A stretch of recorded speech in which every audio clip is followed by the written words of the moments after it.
हम लोग जब सिविल सर्विसेज के इंटरव्यू देने जाते हैं तो वहां पर हमसे पूछा जाता है कि आप अपनी हॉबी बताइए। आप में से अधिकांश बच्चे ऐसे हैं जो कि इस समय अपनी जीवन के शुरुआती क्षणों में ही हैं, उनके पास हॉबी नहीं है। आप खुद से आज बैठ करके देखिएगा, मेरी क्लास को जितने भी बच्चे अभी सुन रहे हैं या दिन भर में सुन रहे हो, उनसे अगर पूछा जाए कि बताइए आपकी हॉबी क्या है, तो आपको पता चलेगा कि आपकी वास्तविकता में कोई हॉबी है ही नहीं। क्योंकि जिस प्रकार के परिवार में या परवरिश में हम लोग निकले हैं, वहां मुश्किल से 10% लोगों की हॉबी होती है। 10%, अधिकतम 10%। क्यों? क्योंकि अधिकांश लोग जो जीवन यापन, हम जिस परिवेश से हम निकल करके आए हैं, वहां पर अधिकांश समय तो रोटी कपड़ा मकान ये सबसे पहली प्राथमिकता में रहा है। शौक तो उनके होते हैं जिनके पास ये चीजें होती हैं। तो अब करें क्या? आप इंटरव्यू देने जाएंगे और यूपीएससी वाले तो कम से कम दो हॉबी पूछेंगे, आरपीएससी वाले हो या कोई अन्य स्टेट पीसीएस वाले पूछते हैं दो हॉबी बताओ। रीजन है आपको स्पेशल फील कराना है कि आप स्पेशल हैं, फील करिए इस बात को। यानी कि आप आम आदमी नहीं है जिसकी जीवन का केवल इतना ही उद्देश्य हो कि वो रोटी कपड़ा मकान की लड़ाई लड़ रहा हो। आप खास हैं, आप भले ही स्ट्रगल कर रहे हैं, लेकिन फिर भी शौक बड़ी चीज है। तो अब आप क्या हॉबी डेवलप करें? फिलहाल के लिए आप अपने आप को कोई भी नया टास्क देंगे ना, वो हॉबी के रूप में डेवलप हो जाएगा। जैसे आप अपनी हॉबी के रूप में कोशिश करिए। अभी तो आपका उद्देश्य क्या है? सिलेक्शन लेना। सिलेक्शन लेने में काम क्या आ सकता है? काम आ सकता है हॉबी के रूप में किताबें पढ़ना। बोले सर मुझे किताबें पढ़ना पसंद है। हाँ, अभी समय नहीं है तो मैं सब्जेक्ट की किताबें पढ़ रहा हूं। मैं अभी सब्जेक्ट की किताबें पढ़ रहा हूं, बाद में मैं बाहर की पढ़ूंगा। लेकिन बहुत सारे लोगों के पास बहुत सारे विकल्प होते हैं। सर मैंने किताबें पढ़ना पसंद किया। आप अपनी हॉबी अगर डेवलप करने भी वाले हैं ना, तो काम पसंद करने लगिए उसे।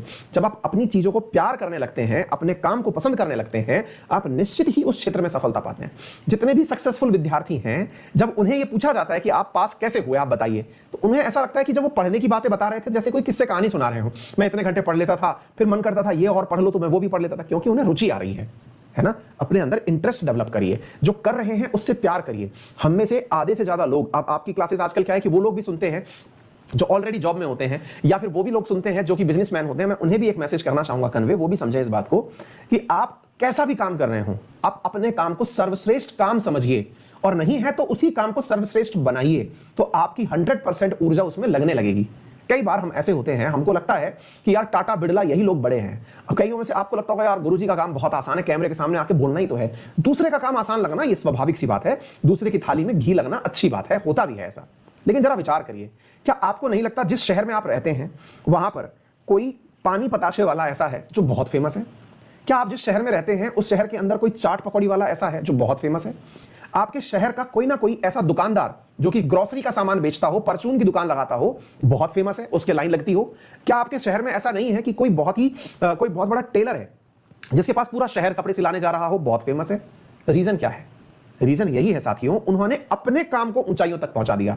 आपको असल में पहचान बनानी है।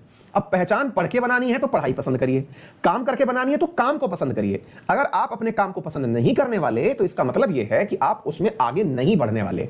डिसाइड करिए कि आप अपने काम को पसंद करते हैं। नहीं भी करते हैं तो ट्राई करके देखिए कि मैं इसको कैसे पसंद करूं, अदरवाइज उस काम को छोड़ दीजिए।